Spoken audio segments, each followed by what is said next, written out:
Someone asked me recently what I wish I'd known earlier in my life. I got to thinking, I'm 46 years old and I have a lot to say. So here's my 23 things I wish I'd known earlier. Spent the last year re-examining my whole life, the good, the bad, all of it. And I've been through a lot, enough to fill several books, enough to know that wisdom doesn't come from reading or listening to the right things. It mostly comes from living through the hard things in life and the hard seasons and just being honest about what they taught you. So when someone asked me recently what I wished I'd known earlier, I didn't really have to think that long about it. The list just came fast. So that's what this is. I'm 46 and I've earned every one of these. And if I can reach back and hand something useful to a man or woman who's 20s and 30s, still figuring it out, that's worth doing for me. So here are 23 lessons I wish someone had handed me sooner. So lesson one, no one is coming to save you. And I know that hits hard, but it's actually great news. I've known guys who spent years waiting for the right opportunity, the right connection, the right moment, waiting for somebody to see them and give them a shot. And while they're waiting, life just kept moving without them. The moment you stop waiting for rescue is the moment you start moving. Nobody is going to hand you the life you want, so you have to go get it. The sooner you accept this, the sooner everything changes. Lesson two, health is non-negotiable. I'm bad at this. You can outwork almost anything in life except a broken body. I've learned this from the hard way. I ran on no sleep, bad food, and pure adrenaline for years. I just thought I was built different. Now, my body has sent a bill, and suddenly all that hustle just doesn't matter. I'm correcting my errors now, but it will be a lot easier on you if you start your health journey today. Take care of your mind and body. Everything else depends on it. Lesson three, discipline beats motivation every time. Motivation is a feeling. It just comes and goes. Discipline is a decision. It stays when the feeling of motivation leaves. I've seen people start strong, fired up, posting about their goals, ready to change everything, and 2 weeks later they're gone because they were running on motivation and not discipline. I've been that guy myself at times. Motivation feels like a wave. Discipline is learning to swim whether there's a wave or not. If you're waiting to feel motivated, you'll be waiting a long time. Lesson four is your habits are building something. The question is what? Every day, you're either building the life you want or you're building the one you're settling for. Small choices add up. The compounding effect is real. Look at what you do every single day. It will tell you exactly where you're headed. Lesson five, the people around you will determine where you end up. Your circle is either pulling you forward or holding you back. There is no neutral to that. I've watched people with real potential stay completely stuck because everyone around them was stuck too. Nobody is challenging anybody around them. Nobody's pushing. Just a group of people making each other comfortable and not growing. And comfort is where potential goes to die. Be intentional about who gets your time. It's one of the most important decisions you'll ever make. Lesson six is failure is just expensive tuition. I've failed more times than I can count. And every single time I've learned something I couldn't have learned any other way. Stop running from failure and start asking what it's trying to teach you. Lesson seven, comparison will rob you blind. Somebody else's highlight reel is not your measuring stick. You are not running their race. You never were. We live in a world where everyone posts the wins and they hide the losses. So you scroll through and think everybody else is further ahead, they're doing better, living bigger, whatever. What you're not seeing is the debt, the broken relationships, the anxiety behind the highlight. You're comparing your whole life to their best moment, and that's not fair to you. Run your own race at your own pace. There is no finish line in this life. Lesson eight, learn to say no. Every yes to the wrong thing is a no to the right thing. I've seen people who couldn't say no to anything. I've been that person too. Every request, every favor, every opportunity, yes, yes, yes. They thought they were being generous. What they were actually doing was spreading themselves so thin that they couldn't give their best to anything. Their family got the leftovers, their health got nothing, their own goals got pushed to the back of the line indefinitely. Your time is finite. Your energy is finite. No is a complete sentence. Lesson 9 is rest is not weakness, it's maintenance. You can't run at full capacity on an empty tank.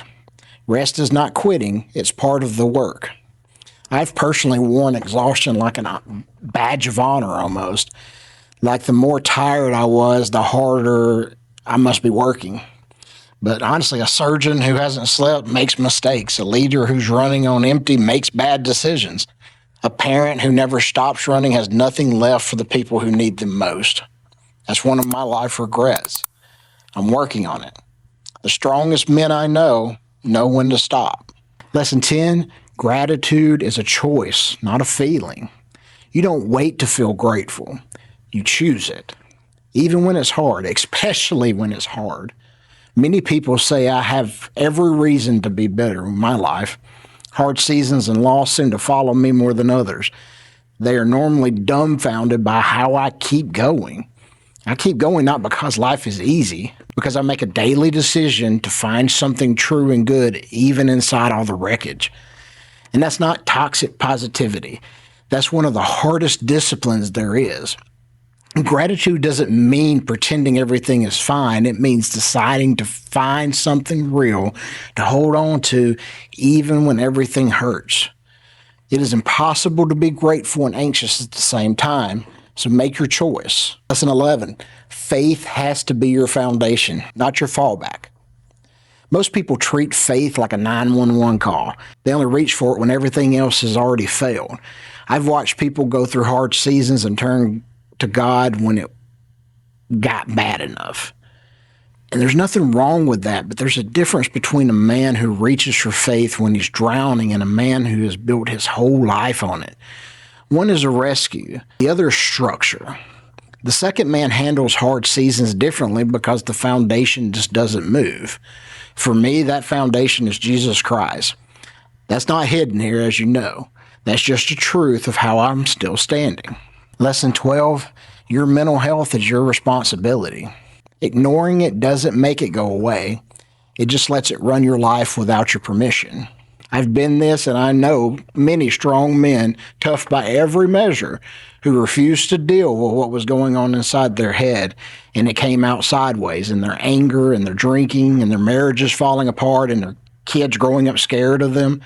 They never dealt with it directly, so it dealt with everything else in their life for them. Getting your head right isn't weakness. It's the most important maintenance you'll ever do. Lesson 13, patience is a competitive advantage. Almost nobody practices it. We live in a world built for instant results. But the best things take time. I've seen people quit 6 months before a breakthrough, walk away from a business, a marriage, a goal, right before it probably would have turned for them. They couldn't see it because they were too close and too tired to stay. Consistency over a long stretch is something most people never get to see because they quit too early. Slow down, trust the process. Like I said before, the compound effect is real. Lesson 14, the hardest seasons are doing the most work in you. You won't see it while you're in it. It just feels like pain. But I've never met anyone who grew during the easy seasons. Every person I know who has real depth, real character, and real resilience, they got it from somewhere hard.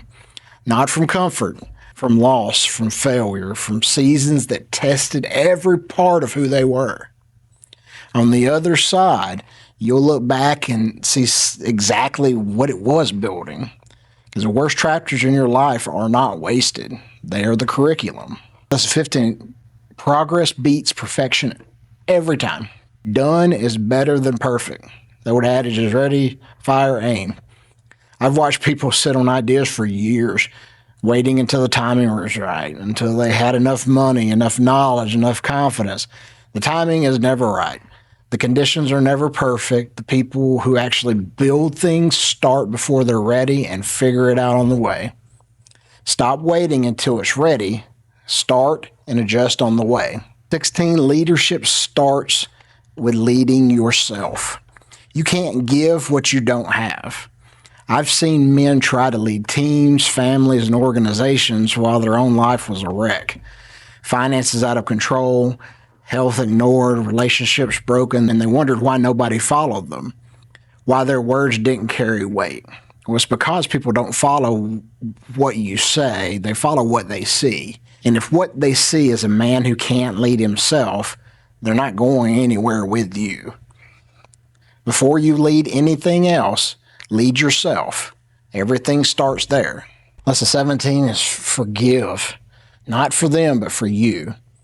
Holding a grudge is like drinking poison and waiting for the other person to get sick. It just doesn't hurt them, but it eats at you. I've known people who've carried bitterness for years over something someone did to them, and the person who wronged them had moved on completely, didn't lose a minute of sleep. Meanwhile, the person holding the grudge was still paying for it every single day, still angry, still stuck, still handing their peace over to someone who didn't deserve it. Don't let them live rent-free in your head. Forgiveness is not saying what happened to you was okay. It's refusing to let it keep costing you. You're paying that debt.